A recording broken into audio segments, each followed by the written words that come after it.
سامعین اور ناظرین کرام، السلام علیکم ورحمۃ اللہ وبرکاتہ۔ درس قرآن کے سلسلے میں حاضر ہیں۔ سورہ بقرہ کی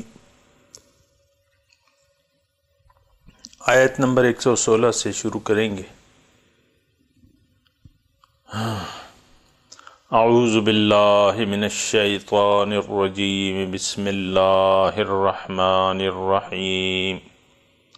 وقالوا اتخذ اللہ ولدا سبحانہ بل لہ ما فی السماوات والارض کل لہ قانتون بدیع السماوات والارض وَإِذَا قَضَى أَمْرًا فَإِنَّمَا يَقُولُ لَهُ كُن فَيَكُونُ وَقَالَ الَّذِينَ لَا يَعْلَمُونَ لَوْلَا يُكَلِّمُنَا اللَّهُ أَوْ تَأْتِينَا آيَةٌ كَذَلِكَ قَالَ الَّذِينَ مِن قَبْلِهِم مِثْلَ قَوْلِهِمْ تَشَابَهَتْ قُلُوبُهُمْ قَدْ بَيَّنَّا الْآيَاتِ لِقَوْمٍ يُوقِنُونَ اِنَّا أَرْسَلْنَاكَ بِالْحَقِّ بَشِيرًا وَنَذِيرًا وَلَا تُسْأَلُ عَنْ أَصْحَابِ الْجَحِيمِ وَلَن تَرْضَىٰ عَنْكَ الْيَهُودُ وَلَا النَّصَارَىٰ حَتَّىٰ تَتَّبِعَ مِلَّتَهُمْ قُلْ إِنَّ هُدَى اللَّهِ هُوَ الْهُدَىٰ وَلَئِنِ اتَّبَعْتَ أَهْوَاءَهُمْ بَعْدَ الَّذِي جَاءَكَ مِنَ الْعِلْمِ مَا لَكَ مِنَ اللَّهِ مِن وَلِيٍّ وَلَا نَصِيرٍ الَّذِينَ آتَيْنَاهُمُ الْكِتَابَ يَتْلُونَهُ حَقَّ تِلَاوَتِهِ أُولَٰئِكَ يُؤْمِنُونَ بِهِ وَمَن يَكْفُرْ بِهِ فَأُولَٰئِكَ هُمُ الْخَاسِرُونَ۔ وَقَالُوا اتَّخَذَ اللَّهُ وَلَدًا سُبْحَانَهُ، اور یہ کہتے ہیں کہ اللہ تعالیٰ کی اولاد ہے۔ سبحانہ، پاک ہے وہ۔ بل لہ ما فی السماوات والارض، بلکہ اس کے لیے ہے، اسی کا ہے جو کچھ آسمانوں اور زمینوں میں ہے۔ کل لہ قانتون، ہر چیز اسی کی مطیع ہے، فرما بردار ہے۔ بدیع السماوات والارض، بدیع ابتداءً پیدا کرنے والا ہے، بغیر اسباب کے پیدا کرنے والا ہے آسمانوں کو اور زمین کو۔ وَإِذَا قَضَىٰ أَمْرًا، اور جب کسی کام کے بارے میں اس کا فیصلہ ہو جاتا ہے، فَإِنَّمَا يَقُولُ لَهُ كُن فَيَكُونُ، تو اس کے لیے وہ کہتا ہے کہ ہو جا تو وہ ہو جاتی ہے۔ وَقَالَ الَّذِينَ لَا يَعْلَمُونَ، اور کہتے ہیں وہ لوگ جو جانتے نہیں ہیں، لولا يُكَلِّمُنَا اللَّهُ أَوْ تَأْتِينَا آیَةٌ، کہ ہم سے اللہ تعالیٰ بات کیوں نہیں کرتا، یا کوئی نشانی، ہماری من پسند نشانی کیوں نہیں ہم پہ آتی۔ كَذَلِكَ قَالَ الَّذِينَ مِن قَبْلِهِمْ، اسی طرح کہہ چکے ہیں وہ لوگ اسی بات کو جو ان سے پہلے تھے۔ تشابہت قلوبہم، ان کی سمجھ ایک جیسی ہے۔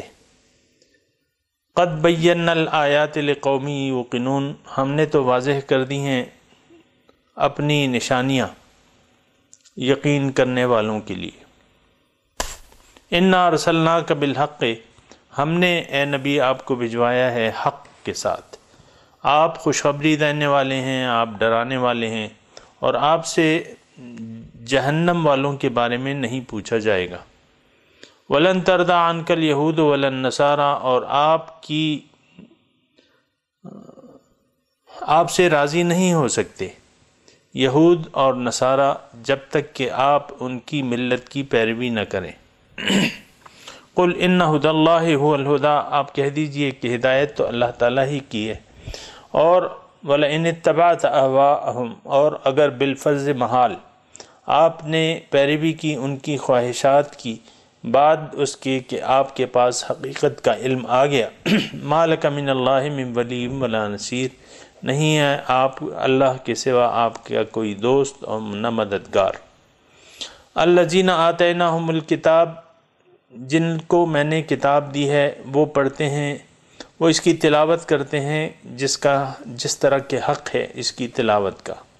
اولئک یؤمنون بہ، یہ لوگ جو ہیں اس پر ایمان لانے والے ہیں، وَمَن يَكْفُرْ بِهِ، اور جو کوئی بھی اس تعلیم سے انکار کرے گا یہی نقصان اٹھانے والے ہیں۔ اللہ سامعین کرام، یہود کے مختلف حالات، ان کی بدعمالیاں، بد عقیدے، اس کا بیان ہو رہا ہے ہمارے لیے کہ کہیں اے مسلمانوں تم ان بد عقیدگیوں کا یا بدعمالیوں کا شکار نہ ہو جاؤ۔ تو آج کا سبق جو ہے وَقَالُوا اتَّخَذَ اللَّهُ وَلَدًا، یہ کہتے ہیں کہ اللہ تعالیٰ کی اولاد ہے، یعنی اللہ تعالیٰ کی اولاد ہے۔ تو اولاد تو اس کا مطلب یہ ہوا کہ انسان، یعنی ہماری اولاد ہوتی ہے تو ہم اکیلے زندگی گزار نہیں سکتے، اور زندگی گزارنے کے لیے ہم محتاج ہوتے ہیں اولاد کے، شادی کے اور پھر اولاد کے۔ وہ کہتے ہیں نا شادی جو ہے وہ اولاد بڑھاپے کا سہارا ہوتی ہے۔ یہ ایک ایسا عقیدہ ہے جو کہ مختلف اقوام میں موجود ہے کہ اللہ تعالیٰ کی اولاد ہے، اور مختلف نظریات موجود ہیں اس کے بارے میں۔ مثلا مشرکین مکہ جو ہیں وہ فرشتوں کو اللہ تعالیٰ کی بیٹیاں قرار دیتے تھے۔ اسی طرح آپ دیکھیں کہ عیسائیوں نے حضرت عیسیٰ علیہ السلام کو خدا کا بیٹا تسلیم کر لیا، یہودیوں نے جو ہے وہ حضرت عزیر کو اللہ تعالیٰ کی اولاد تسلیم کر لیا، بیٹا تسلیم کر لیا۔ تو یہ ان کی بد عقیدگی تھی، اور یہ ان کی کم سمجھی تھی یا لا علمی تھی۔ بات یہ ہے کہ سبحانہ، اللہ تعالیٰ جواب دیتا ہے کہ اللہ تعالیٰ تو ان تمام علائق سے پاک ہے، وہ کسی چیز کا، کسی چیز میں کسی کا محتاج نہیں ہے، بلکہ زمینوں اور آسمانوں میں جو کچھ ہے وہ تو اس کا مالک ہے، اور اس کو کسی اولاد کی ضرورت نہیں ہے۔ کل لہ قانتون، قانتون، ہر ایک مخلوق اس کی تابعدار ہے، فرما بردار ہے۔ اس میں زیادہ لمبے چوڑے دلائل کی ضرورت نہیں ہے۔ ایک تو اللہ تعالیٰ ہے ہی ایسی ذات، لم یلد ولم یولد ہے، ہمارا عقیدہ ہے، اور یہ جس کا عقیدہ تھا وہ بھی یعنی توحید کے قائل تھے کہ اللہ تعالیٰ لم یلد ولم یولد ہے۔ لیکن پھر یہ ہے کہ سامعین اکرام، وقت گزرنے کے ساتھ ساتھ جو ہے وہ عقائد میں بھی تبدیلی آتی رہتی ہے اور عقائد بگڑ جاتے ہیں۔ تو اس کے بارے میں خاصا محتاط ہونا چاہیے، کہیں ہمارے عقائد میں فرق نہ آ جائے، اور اپنے عقیدے پر مضبوطی سے قائم رہنا چاہیے۔ اللہ تعالیٰ وہ ذات ہے کہ لم یلد ہے اور لم یولد ہے، نہ اس سے کوئی ہے نہ وہ کس سے ہے۔ اللہ تعالیٰ کی ذات جو ہے، جب آپ ہم اس کی صفات دیکھتے ہیں تو وہ از خود زندہ ہے اور ہمیشہ سے ہے۔ زیادہ تو ہماری معلومات، یعنی ہماری تمام عقل اور سوچ کی تمام حدود سے وراء الورا ہے، اس کے متعلق ہم کوئی اندازہ، کوئی ایسا نہیں لگا سکتے اس کی ذات کے متعلق۔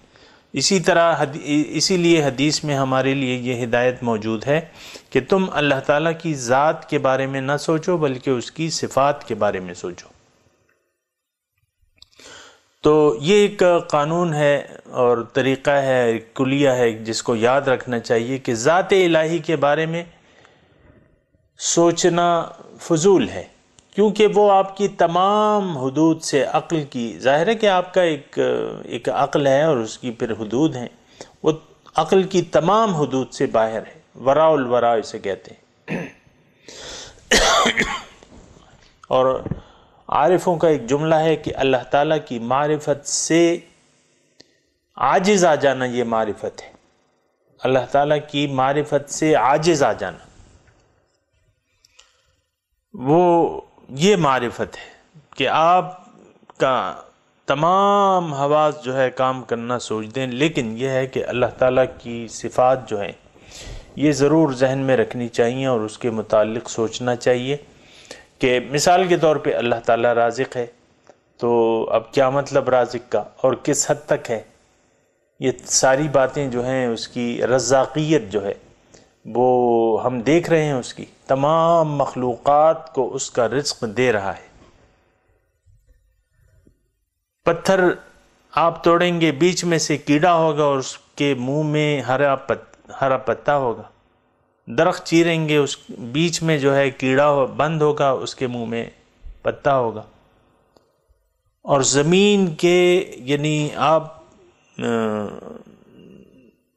میں ایک جگہ کی کھدائی کرا رہا تھا، زمین تقریباً 15 تہہ خانے کی کھدائی تھی، تقریباً 10 فٹ نیچے سے ایسے کیڑے نکل رہے تھے اور وہ رینگ رہے تھے۔ اس کا مطلب یہ ہے کہ 10 فٹ نیچے زمین میں دبے ہوئے تھے۔ اس کا مطلب یہ ہے کہ اللہ تعالیٰ اس کو وہاں رزق دے رہا تھا۔ تو یہ صفات میں سوچنا چاہیے، اللہ تعالیٰ کی ذات میں نہیں۔ ذات تو وراء الورا ہے، لیس کمثلہ شیء، اللہ تعالیٰ کی طرح کوئی چیز نہیں ہے، آپ نہیں سوچ سکتے۔ بہرحال جو اس کی صفات ہیں کہ بھئی اس کا وہ زمان و مکان اس سے ورا ہے، کوئی جگہ آپ مخصوص نہیں کر سکتے، کوئی جسم آپ مخصوص نہیں، وہ ہر جگہ یکساں ہے۔ اللہ اکبر۔ جبھی تو وہ کہتا ہے نا کہ ان اللہ بما تعملون خبیر، واللہ خبیر بما تعملون سمیع علیم۔ یہ مطلب یہ ہے کہ اللہ تعالیٰ کی ذات جو ہے یہ تو بڑی اللہ بابرکت ذات ہے، اور ایسی ذات ہے کہ جس کے متعلق کیا ہم سوچیں۔ اور بہرحال بڑا شفیق مہربان ہے، شفیق ہے۔ ان اللہ بالناس لرؤوف الرحیم، بہت مہربان ہے اپنے بندوں پر، اور اللہ رؤوف بالعباد، اپنے بندوں پر بہت مہربان ہے۔ تو دیکھیں محبت کے قابل ہے وہ ذات، وہ ذات جو ہے محبت کے قابل ہے، اور تمام توجہ اگر اللہ تعالیٰ کی طرف ہم مرکوز کر دیں اور جو کچھ بھی کریں وہ کم ہے۔ دیگر ہم نے تو اپنی توجہ اللہ سے تھوڑی ہٹا کے دنیاوی علائق کی طرف لگا لی ہے، لیکن یہ ہے کہ یہ ایک دھوکہ ہے۔ جس چیزوں کی طرف دیکھ رہے ہیں آپ کیوں نہ ان کے خالق کی طرف دیکھیں، کیوں نہ ان چیزوں کے خالق کی طرف دیکھیں، اس کے مالک کی طرف دیکھیں۔ اللہ اللہ۔ بات یہ ہے کہ یہ ایک مضمون ہے، اگر کوئی اس پہ سوچنا چاہے تو بہت اچھا ہے۔ اللہ تعالیٰ سے لو لگانا چاہیے اور اسی سے دل لگانا چاہیے، اور تمام توجہ جو ہے اس کی طرف۔ انی وجہت وجہی للذی فطر السماوات والارض، میں اپنی توجہ، ساری توجہ جو ہے رخ کر لیتا ہوں، رخ پھیر لیتا ہوں، اپنا رخ پھیر لیتا ہوں اس ذات کی طرف جس نے زمین و آسمان پیدا کیے ہیں۔ اللہ تعالیٰ سے آپ محبت کریں گے تو وہ بھی پھر آپ سے محبت کرے گا، اس کو آپ یاد کرنا شروع کر دیں گے، وہ بھی آپ کو اپنی رحمت سے یاد کرنا شروع کر دے گا۔ فاذکرونی اذکرکم، تم مجھے یاد کرو اطاعت سے، میں تمہیں اپنی رحمت سے یاد کروں گا۔ بہرحال سامعین کرام، یہ تو جس ذات کی باتیں ہم کر رہے ہیں تو بس یہ تو ایسا ذائقہ ہے اس کی طرف توجہ کا کہ اس کا بیان جو ہے وہ پھر بیان سے باہر ہے، یہ چیزیں جو ہیں وہ بیان سے باہر ہیں۔ بہرحال اتنا ضرور ہے کہ قرآن ہمیں ایک رخ کی طرف لگانا چاہتا ہے، اللہ تعالی ہمیں اپنی طرف، اب ہماری توجہ اپنی طرف مرکوز کرانا چاہتا ہے۔ اذکروا اللہ ذکرا کثیرا وسبحوہ بالعشی والابکار، اس کو بہت بہت یاد کرو۔ اذکروا اللہ ذکرا کثیرا، اور حضور صلی اللہ علیہ وسلم پھر ہمارے لیے ایگزامپل ہیں، ایک نمونہ ہے، ایک رول ماڈل ہیں۔ حدیث میں آتا ہے کان رسول اللہ صلی اللہ علیہ وسلم دائم الذکر، حضور صلی اللہ علیہ وسلم دائمی ذاکر تھے، ہمیشہ ہر وقت ذاکر تھے۔ تو بات یہ ہے کہ ہم تو حضور کے امتی ہیں، تو ہم میں بھی ہونا یہ چاہیے کہ یہ جو یعنی اللہ حضور نے ہمارے سامنے جو مثالیں پیش کی ہیں تو ہمیں بھی انہی کے نقش قدم پر چلنے کی کوشش کرنی چاہیے۔ ہم تو اکثر اللہ تعالیٰ کو بھلا دیتے ہیں، اس کی ذات کو بھول جاتے ہیں اکثر اوقات۔ یعنی یہ ایک بات جو ہے آپ نوٹ کر لیں کہ جس کا اللہ تعالیٰ مقصود و محبوب و مطلوب نہ ہو وہ اللہ تعالیٰ کو یاد نہیں رکھ سکتا۔ دیکھیں، جو مطلوب ہوتا ہے وہی مقصود ہوتا ہے، اور جو مقصود ہوتا ہے وہی محبوب ہوتا ہے۔ جو مقصود ہوگا وہی محبوب ہوگا۔ ہمیں تو دنیا محبوب ہے، دنیا مقصود ہے ہمارا، دنیا اور ما فیہا ہمارا مقصود ہے، تو دنیا ہی محبوب ہے۔ تو بات یہ ہے کہ یہ باتیں پھر ان لوگوں کے لیے اس میں کوئی دلچسپی نہیں ہے جن کا جو دنیا کے طالب ہیں، طالبان دنیا ہیں، تو ان کے لیے اس مضمون میں کوئی مٹھاس نہیں ہے۔ بہرحال میں یہ ضرور کہوں گا کہ طالبان دنیا کی جو طلب دنیا ہے یہ فضول ہے، کیونکہ دنیا آپ کو حاصل نہیں ہو، حسب منشا آپ کو حاصل نہیں ہو سکتی۔ پھر جو حرص ہے اس کا تو کوئی کنارہ نہیں ہے، انسان پھر حل میں مزید ہے، کہتا ہے اور بھی چاہیے اور بھی چاہیے۔ حضور فرماتے ہیں کہ انسان کے ملکیت میں اگر سونے کے 2 درے ہو جائیں تو وہ تیسرے کی طلب ضرور کرے گا۔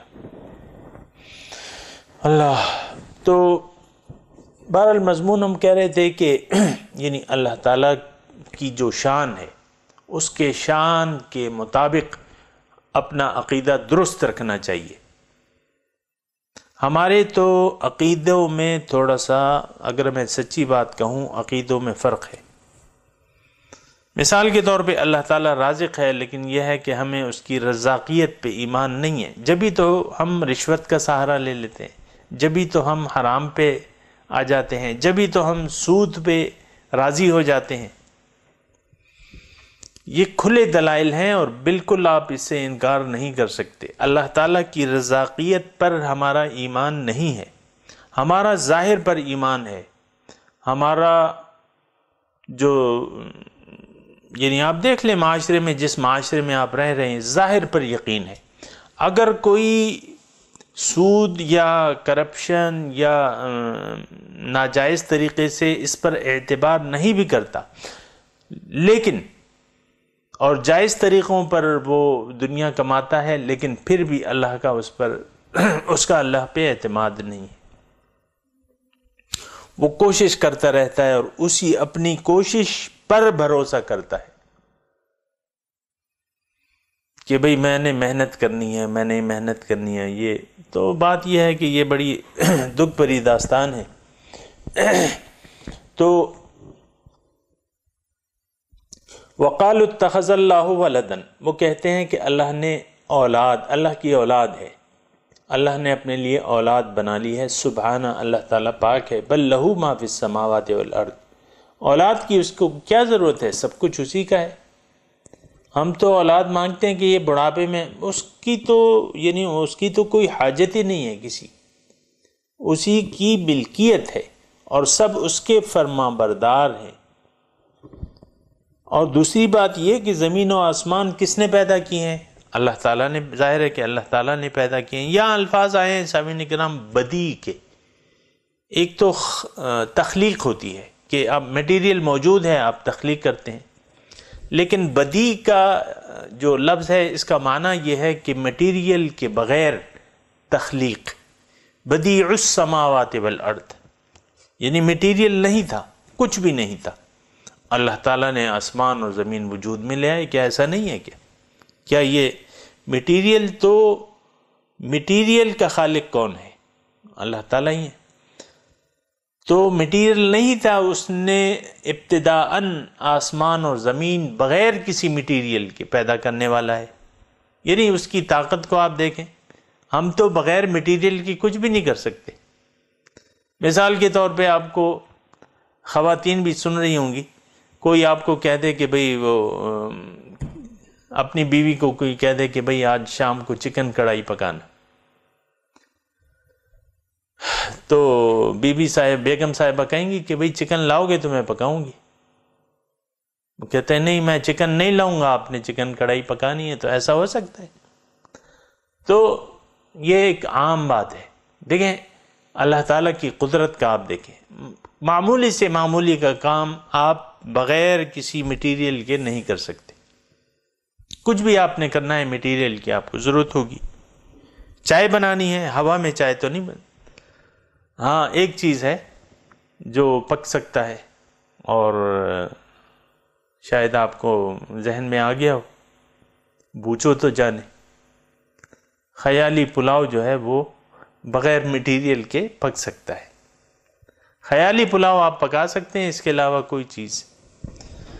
اللہ تو بدیع السماوات والارض، اللہ تعالیٰ ابتداءً پیدا کرنے والا ہے آسمانوں کا.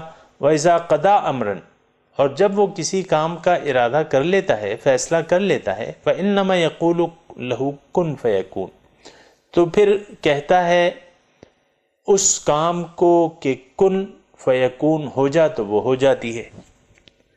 سامعین کرام یہ لفظ کن جو ہے یہ ہماری سمجھ کے لیے ہے، یہ تاکہ ایک چیز ہماری سمجھ میں آ جائے. ایک تو اس جملے کا مطلب ہے کہ وہ کسی کام میں کسی مٹیریل کا، کسی سبب کا محتاج نہیں ہے. جب بھی کسی کام کے بارے میں کوئی بھی وہ فیصلہ کر لیتا ہے تو کہتا ہے کن. ایک تو اس میں بات یہ ہے کہ ہم جہاں رہ رہے ہیں یہ عالم اسباب ہے، عالم مادیات ہے، عالم اسباب ہے، سبب کے بغیر کوئی کام نہیں ہو سکتا. ایک بات. دوسری، اس سے جو آگے عالم ہے وہ عالم کن فیکون ہے، اس میں اسباب کی ضرورت نہیں ہوتی. تو اللہ تعالیٰ نے جو یہ زمین و آسمان پیدا، بس اس نے ارادہ کیا یہ پیدا ہو گئے.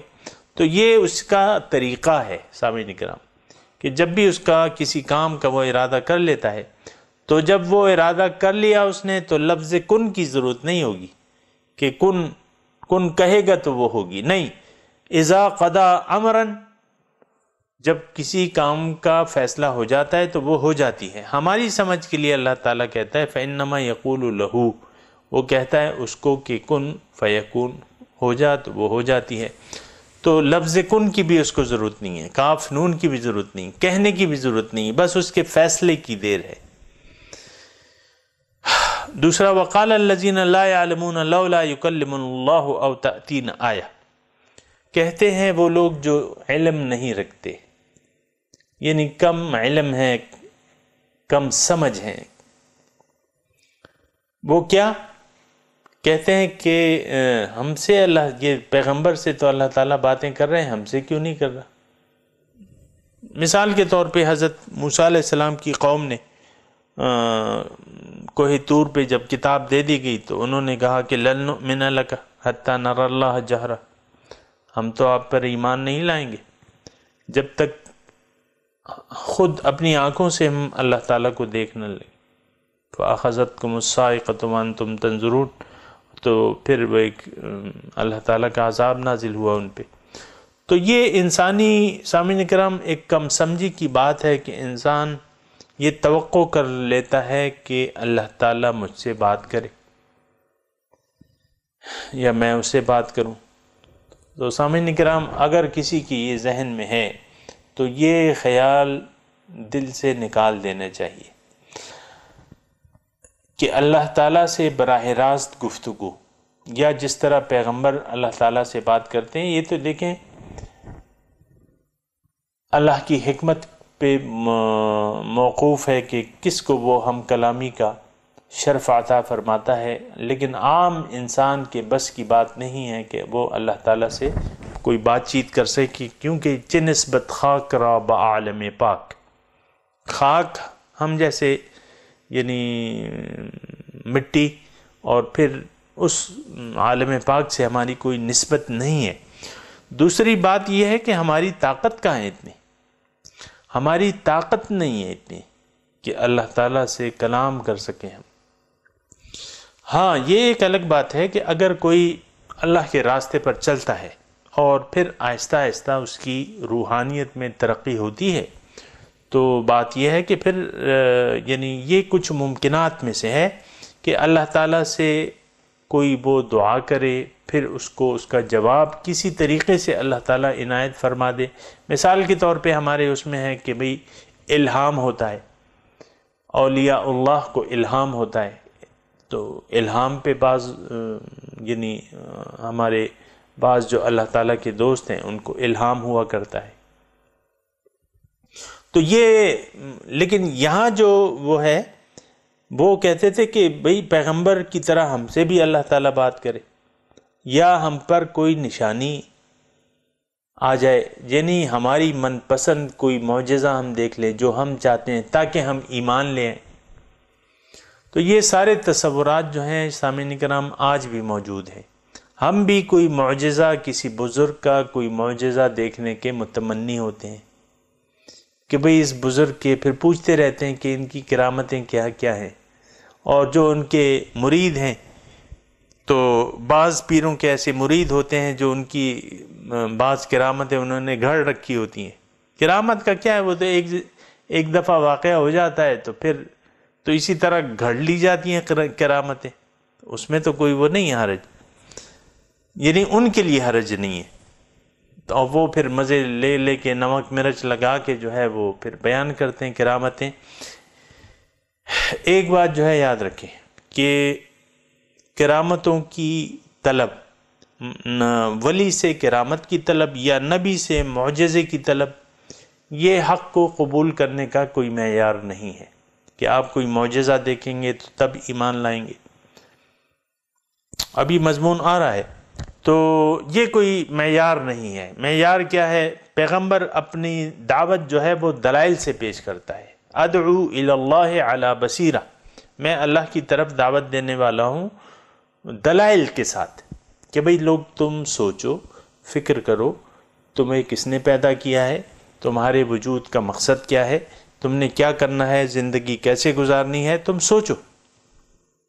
تو یہ دلائل ہوتے ہیں، واضح دلائل ہوتے ہیں۔ پھر اللہ تعالیٰ ہمیں اپنی نشانیاں بتاتا ہے، اور پھر قرآن میں لکھا ہے سنریہم آیاتنا فی الآفاق وفی انفسہم حتی یتبین لہم انہ الحق من ربہم، ان کو جلدی ہم اپنی نشانیاں بتا دیں گے۔ تو اللہ تعالیٰ نے نشانیاں اپنی کافی ساری بتائی ہیں۔ ہر چیز جو ہے، وہ فارسی کا ایک شعر ہے نا، ہمارے شیخ پڑھا کرتے تھے کہ ہر پتا، ہر ورق جو ہے وہ اللہ تعالیٰ کی معرفت کی نشانی ہے۔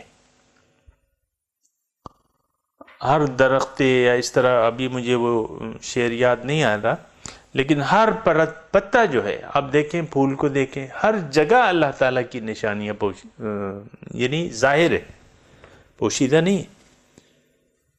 لیکن کم سمجھ لوگ، وہ ان کی ایک ذہنی وہ ہوتی ہے کہ لولا یکلمنا اللہ او تأتینا آیہ، تو اب یہ ایسی بات ہے کہ اس کا جواب دینے کی ضرورت ہی نہیں ہے، یعنی ایسی کم علمی کی بات کرتے ہیں وہ۔ کذالک اللہ تعالیٰ فرماتا ہے اسی طرح کہا تھا ان لوگوں نے جو اس سے پہلے تھے، مثل قولہم، اسی طرح کی بات کو، تشابہت قلوب، ان کی باتیں ایک سی ہیں۔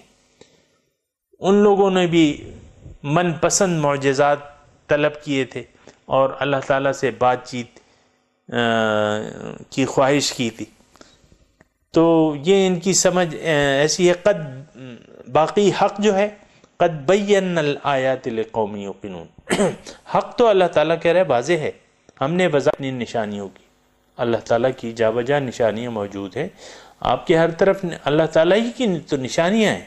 آپ سورج کو دیکھ لیں، کن ہاتھوں نے بنایا ہے، کب سے چمک رہا ہے، کب سے الاؤ دہک رہا ہے اس میں، یہ کم نشانی ہے۔ آپ کی اپنی ذات جو ہے، کچھ سال پہلے آپ نہیں تھے، اب موجود ہیں، کل پھر نہیں ہوں گے۔ بچہ ماں کے پیٹ میں، کون اس کے ہاتھ پیر بناتا ہے؟ یہ تخلیقات کون کر رہا ہے؟ اور نئی نئی تخلیقات ہو رہی ہیں۔ تو یہ ساری نشانیاں ہیں اللہ تعالیٰ کی۔ لقوم یقین کرنے والوں کے لیے میں نے اپنی نشانیاں واضح کر دی ہیں۔ دیکھیں، آپ نے اگر عبرت لینی ہے تو آپ اللہ تعالیٰ کی نشانیاں جا بجا بکھری ہیں۔ اللہ نور السماوات والارض، اللہ تعالیٰ زمین و آسمان کا نور ہے، نور کا اظہار ہے یہ کائنات، اللہ تعالیٰ کے نور کا عکس ہے، اس کا سایہ ہے۔ الم تر الی ربک کیف مد الظل، آپ دیکھتے نہیں اللہ تعالیٰ نے اپنے سایہ کیسے پھیلا دیا ہے۔ تو انا ارسلناک، باقی آپ جو ہیں ہم نے آپ کو بھجوایا ہے حق دے کے، یعنی آپ کے پاس حق ہے، حقیقت ہے۔ اب حقیقت ایسی حقیقت تھی کہ حضور صلی اللہ علیہ وسلم کی ذات سب سے بڑی حقیقت تھی، اس سے تو وہاں کے مشرکین جو تھے وہ بھی یعنی مانتے تھے، حضور صلی اللہ علیہ وسلم کی ذات کو مانتے تھے کہ یہ یعنی وہ ایک نمونہ تھی۔ فقد لبثت فیکم عمرا من قبلہ افلا تعقلون، میں نے تمہیں ایک زندگی گزاری ہے، تم عقل سے کام نہیں لیتے۔ تو حضور صلی اللہ علیہ وسلم حق لے کے آئے تھے، خود بھی حق تھے، جو چیز لے کے آئے تھے یعنی قرآن وہ بھی حق تھا، اور وہ لوگ اس بات کے یعنی ان کا یقین تھا کہ یہ ما ھذا کلام البشر، یہ بشر کا کلام نہیں ہے۔ تو وہ تو حق ہے، یعنی اس میں مزید دلائل کی ضرورت نہیں ہے۔ دن کے 12 بجے سورج چمک رہا ہے، کوئی آپ سے پوچھے کہ آپ کسی سے کہیں کہ بھئی دیکھو سورج چمک رہا ہے، وہ کہے کیا دلیل ہے اس پہ؟ سورج کا ہونا خود ہی اپنی دلیل ہے، قرآن خود ہی دلیل ہے، اللہ تعالیٰ کی حضور کی ذات جو ہے خود ہی دلیل ہے، معجزہ ہے، پیغمبر کی ذات معجزہ ہے، اعجاز۔ تو ہم نے آپ کو بھجوائے حق کے ساتھ، بشیرم و نذیرن، آپ بشارت دینے والے ہیں۔ آپ کی ڈیوٹی کیا ہے؟ آپ بشارت دینے والے ہیں۔ جو لوگ آپ کی دعوت پر لبیک کہہ دیں آپ ان کو خوشخبری دے دیں اچھے بدلے کی، اور جو آپ کی دعوت کو ٹکرا دیں ان کو آگ کی نوید سنا دیں۔ فبشرہم بعذاب علیم، یہ آپ کی مطلب آپ بشارت دینے والے ہیں، ڈرانے والے ہیں، خوشخبری دینے والے ہیں، اور لوگوں کو اللہ کے عذاب سے ڈرانے والے ہیں۔ آپ کی حیثیت یہ ہے۔ باقی یہ لوگ اگر نہیں مان رہے اور اپنے آپ کو جہنم کا ایندھن بنانے پر تلے ہوئے ہیں تو وَلَا تُسْأَلُ عَنْ أَصْحَابِ الْجَحِيمِ، آپ سے دوزخ والوں کے بارے میں نہیں پوچھا جائے گا کہ یہ دوزخ میں کیوں آ گئے، آپ سے نہیں پوچھا جائے گا۔ جانے دیں ان کو دوزخ میں، دوزخ کا ایندھن بننے پر اگر یہ تیار ہیں تو بننے دیں، آپ سے نہیں پوچھا جائے گا۔ اگر یہ آپ کی دعوت سے انحراف کرتے ہیں تو کرنے دیں، ان کا اپنا نقصان ہے۔ اور اب یہ کہا جا رہا ہے وَلَن تَرْضَ عَنْكَ الْيَهُودُ وَلَا النَّصَارَى حَتَّى تَتَّبِعَ مِلَّتَهُمْ، کہ یہود اور نصارہ آپ سے راضی نہیں ہو سکتے، کیونکہ بعض وقت یہ ہوتا ہے یعنی عام طور پہ یعنی پیغمبر بھی حریص تھا، حریص علیکم، یعنی لوگوں کی ہدایت پر حریص تھے، اور چاہتے تھے کہ لوگ جو ہے دین اسلام جو ہے قبول کر لے۔ اللہ تعالیٰ نے اور پھر دل بھی دکھاتے تھے اپنا، لعلک باخع نفسک الا یکونوا مؤمنین، تم اپنا جی کیوں جلا رہے ہو؟ اگر یہ مومن نہیں ہو رہے تم اپنا جی کیوں جلا رہے ہو؟ طٰہٰ ما انزلنا علیک القرآن لتشقى ان هو الا تذکرۃ لمن یخشى تنزیلا ممن خلق الارض والسماوات العلی۔ اے طٰہٰ، میں نے یہ قرآن اس لیے تو آپ پہ نہیں نازل کیا کہ آپ مشقت میں پڑ جائیں۔ یہ تو ایک نصیحت ہے، جو ڈرنا چاہے، جو اللہ تعالیٰ کے عذاب سے ڈرتا ہے یا اللہ تعالیٰ کے سامنے کھڑے ہونے سے ڈرتا ہے، اس کے لیے ایک نصیحت ہے۔ تو حضور صلی اللہ علیہ وسلم یعنی دل دکھاتے تھے، تو اللہ تعالیٰ نے ان کو کہا کہ نہیں، آپ دل نہ دکھائیں، لعلک باخع نفسک الا یکونوا مؤمنین۔ تو وہی ہے کہ تو یعنی حضور چاہتے تھے، اور پھر حضور کے جو امتی ہیں وہ بھی یہ چاہتے ہیں، ہر استاد یہ چاہتا ہے کہ بچے جو ہیں میرے سبق پر سمجھ جائیں، ہر مرشد جو ہے وہ چاہتا ہے کہ میرے مرید جو ہے اعلیٰ سے اعلیٰ درجے پر فائز ہو جائیں اللہ تعالیٰ کے یہاں اور اللہ تعالیٰ کے قریب ہو جائیں. ہر مرشد یہ چاہتا ہے اور خفا ہوتا ہے اگر کوئی مطلب اس کی بات نہیں مانتا یا اس کے بتائے ہوئے راستے پر نہیں چلتا تو پھر وہ خفا ہوتے ہیں. اسی طرح حضور بھی خفا ہوتے تھے. یہود و نصارہ کے لیے بھی یکساں دعوت تھی حضور صلی اللہ علیہ وسلم کی، لیکن وہ ایمان نہیں لاتے تھے. تو بظاہر تو یہاں خطاب اس سے ہے، یعنی حضور صلی اللہ علیہ وسلم سے ہے، لیکن یہ عام معاملہ ہے کہ ایک ہدایت پیش کرنے والا ہدایت پیش کرتا ہے، لیکن یہ ہے کہ بس اس کو بلاغ کی حد تک محدود رہنا چاہیے. باقی معاملہ اللہ تعالیٰ کا ہے. زیادہ ان کا کہ یہ خامخواہ ایمان لے آئیں. ان نشاء ننزل علیہم آیۃ فظلت اعناقہم لہا خاضعین. اللہ تعالیٰ کہہ رہا ہے اگر میں نے واقعی ان کو مسلمان بنانا ہوتا تو میں ایک ایسا معجزہ بھجوا دیتا کہ ان کی گردنیں جھک جاتی اسلام کے لیے، لیکن میں تو زبردستی تو چاہتا نہیں ہوں. اور تم لوگ خامخواہ ان کے پیچھے نہ پڑو کیونکہ یہ لوگ آپ سے راضی نہیں ہوں گے، خوش نہیں ہوں گے. حتی تتبع ملتہم لن ترضی، راضی نہیں ہوں گے آپ سے یہود و نصارہ جب تک کہ آپ ان کی ملت کی پیروی نہ کریں، آپ ان کے مشرب پہ نہ آ جائیں، آپ ان کے دوست یعنی ان کا مذہب جب تک آپ قبول نہیں کریں گے وہ آپ سے راضی نہیں ہوں گے. تو آپ کہہ دیجئے کہ ہدایت تو وہ ہدایت ہے جو اللہ تعالیٰ نے بھجوائی ہے.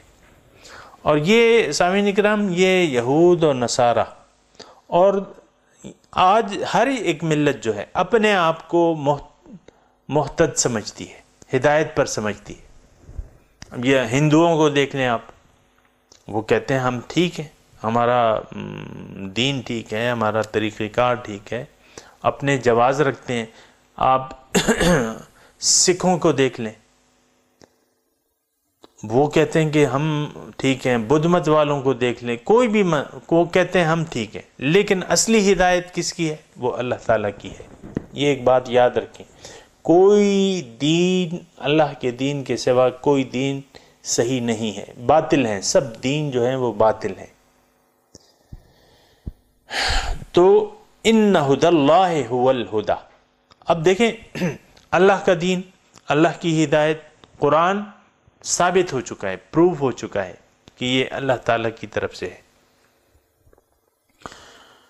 لیکن وَلَئِنِ اتَّبَعْتَ أَهْوَاءَهُمْ بَعْدَ الَّذِي جَاءَكَ مِنَ الْعِلْمِ، اگر آپ نے ان کی خواہشات کی پیروی کی بعد اس کے کہ آپ کو علم حقیقت آ گیا، یعنی آپ نے ان کا خیال رکھا یا ان کی طرف جھک گئے، تو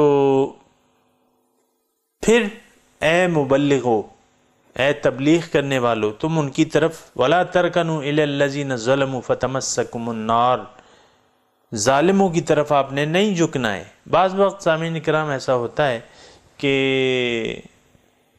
یعنی ہمدردی میں انسان جھک جاتا ہے، ان کی کوئی بات مان لیتا ہے کہ چلو، لیکن نہیں، حق پر آپ نے قائم رہنا ہے.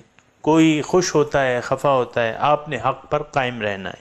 وَلَئِنِ اتَّبَعْتَ أَهْوَاءَهُمْ، یعنی غیر جو شخص سیدھے راستے پر نہیں چل رہا اس کی خواہشات کی پیروی آپ نے نہیں کرنی. یہ ایک بات جو ہے یہ ہم سب کے لیے ہے، آپ نوٹ کر لیں کہ جو شخص سیدھے راستے پر نہیں ہے اور آپ کیا ساتھی نہیں ہے سیدھے راستے کا، آپ نے اس کی بات کو نہیں ماننا، اور اگر آپ نے مان لیا تو اللہ تعالیٰ آپ سے ناراض ہو جائے گا. وَلَئِنِ اتَّبَعْتَ أَهْوَاءَهُمْ بَعْدَ الَّذِي جَاءَكَ مِنَ الْعِلْمِ مَا لَكَ مِنَ اللَّهِ مِنْ وَلِيٍّ، اگر آپ نے پیروی کی ان کی خواہشات کی بعد اس کے کہ آگے آپ کے پاس حقیقت کا علم، یعنی آپ کو معلوم ہے کہ حق کیا ہے، اور اگر آپ نے پھر اس کے باوجود ان کا خیال رکھا، ان کی طرف جھکے، تو اللہ کے سوا نہ کوئی تمہارا دوست ہوگا نہ مددگار ہوگا. اور دوسری بات یہ ہے کہ الذین آتیناہم الکتاب، جن کو میں نے کتاب دی، یتلونہ حق تلاوتہ، وہ اس کتاب کی تلاوت کرتے ہیں جیسا کہ حق ہے اس کی تلاوت کا۔ اولئک یؤمنون بہ، یہ لوگ جو ہیں اس پر ایمان لاتے ہیں۔ یعنی بات یہ ہے کہ یہود اور نصارہ ان میں سب لوگ جو تھے وہ ایک سے نہیں تھے، لیکن جو اللہ تعالیٰ یہ جو باتیں کر رہا ہے نا کہ تم لوگ ایسے ہو، تم لوگ ایسے ہو، یہ بیان کر رہا ہے، حالانکہ بعض واقعات آپ دیکھیں کہ وہ پہلے ہو چکے تھے۔ یعنی یہود جو تھے، یعنی انہوں نے وہ کام نہیں کیے تھے، لیکن اللہ تعالیٰ یہ بات نوٹ کر لیں کہ اللہ تعالیٰ جب بھی ان کا تذکرہ کرتا ہے تو یہ وہ یہودی ذہنیت کو زیر بحث لاتا ہے اللہ تعالیٰ کہ دیکھو تم لوگوں میں یہ بات ہے، تم لوگوں میں یہ عادت ہے، اور وہ تھی اسی وقت، یعنی جو شان نزول کے مطابق جو یہودی تھے ان میں بھی وہ صفات موجود تھی، دنیا کی محبت اور حسد، بغض، کینہ، یہ سب ان میں موجود تھی۔ تو یہ یہودی ایک ذہنیت ہے، عیسائیت جو ہے یہ ایک ذہنیت ہے۔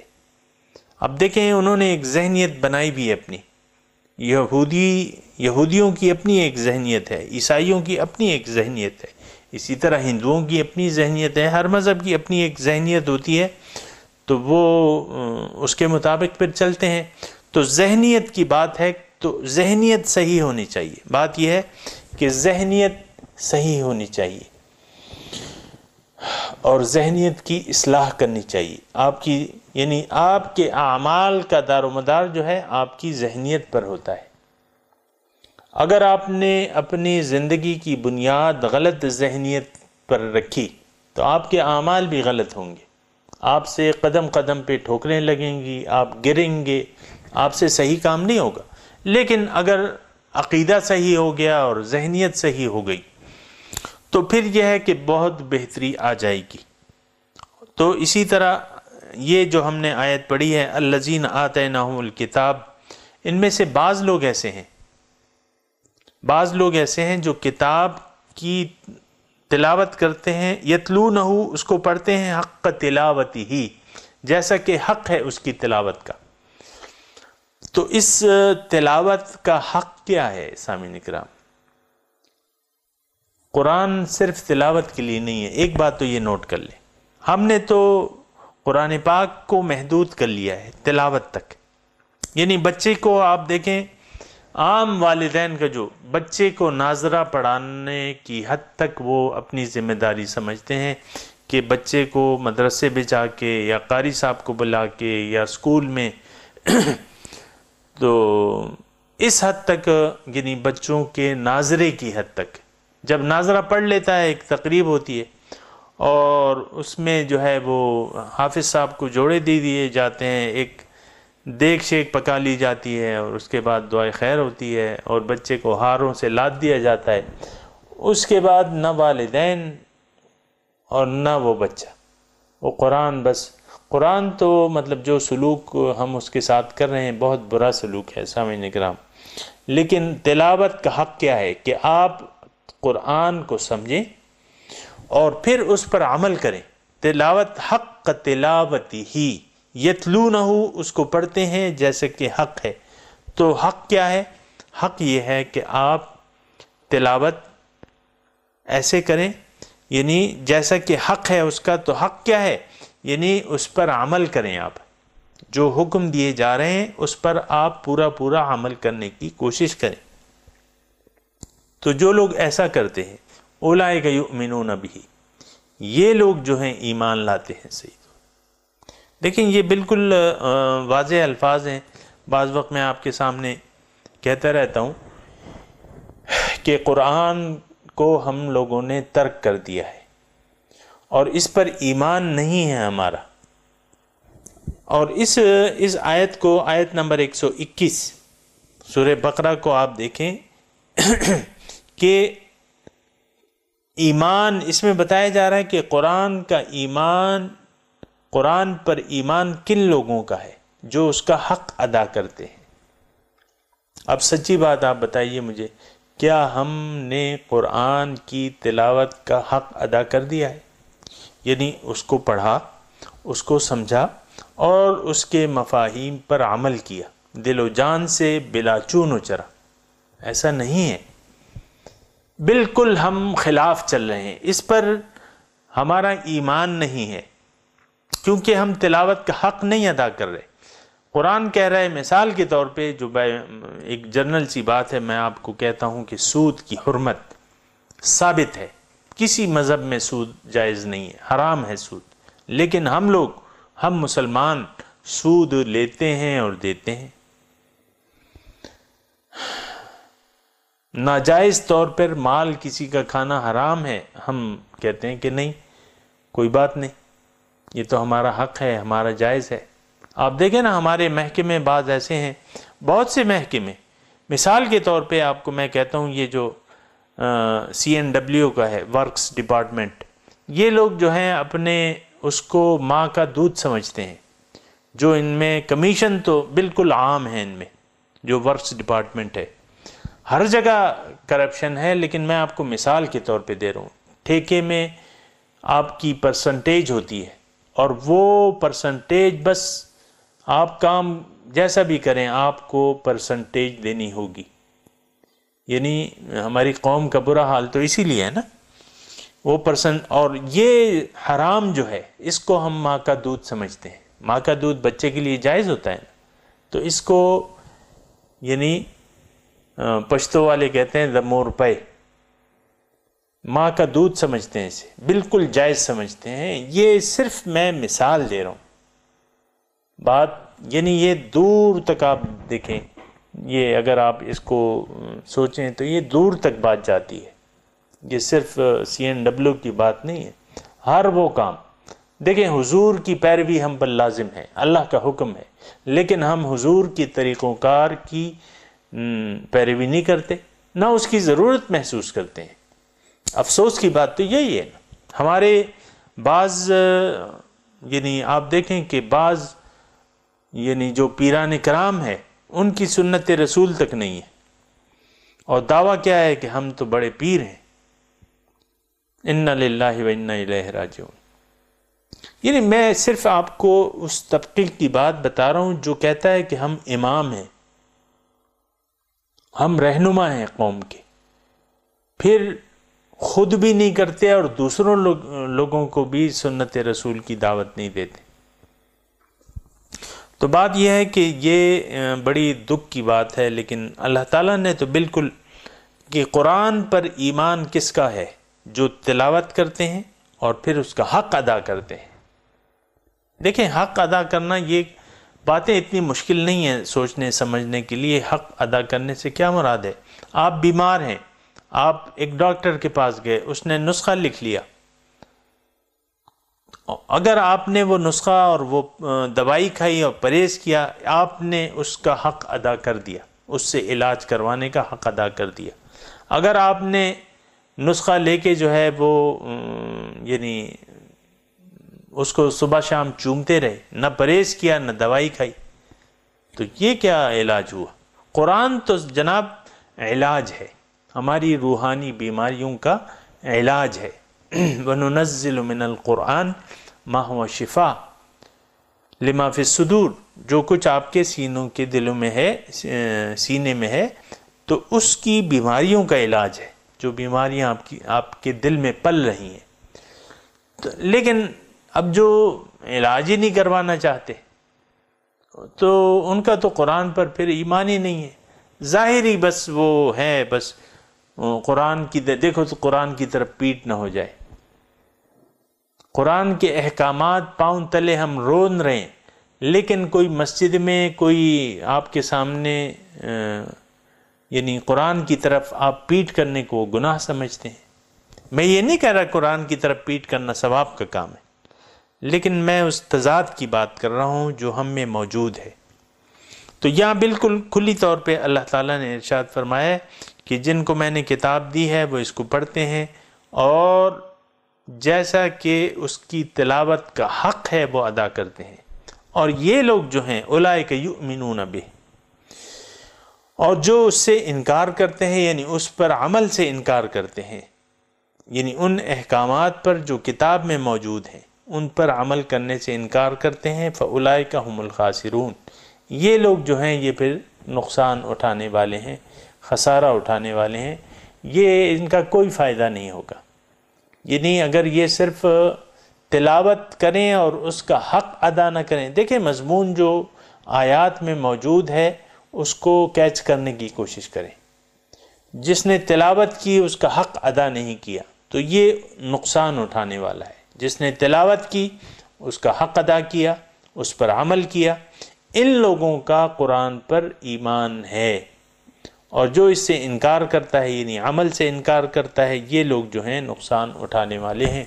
مضمون جاری ہے۔ وآخر دعوانا ان الحمد للہ رب العالمین، والسلام علیکم ورحمۃ اللہ وبرکاتہ۔